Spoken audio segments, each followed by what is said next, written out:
Okay guys, meron tayong i-reveal na matrix para i-multiply yung dalawang digit na number as long as na 3 below yung number. 1 to 3 lang para medyo madali. Okay, Ate Gia, solve the puzzle.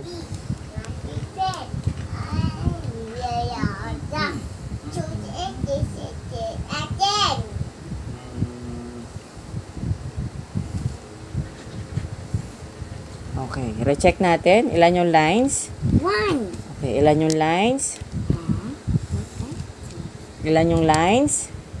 2. Ilan yung line? 1. Okay, sino si group 1? Here. Okay, ilan yung dot na yan? Lagyan mo ng dot. 1, 2. Sino yung group 2?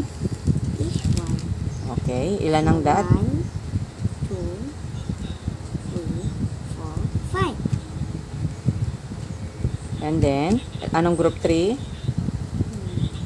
This one. Okay, ilan ang dot?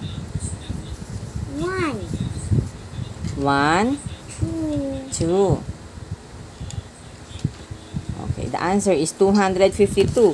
Check natin kung tama yung sagot ni Ate Gia using the long way. 12 times 21. Okay, 2, 1, 4, 2. The answer is 252. Correct. Correct. Thank you.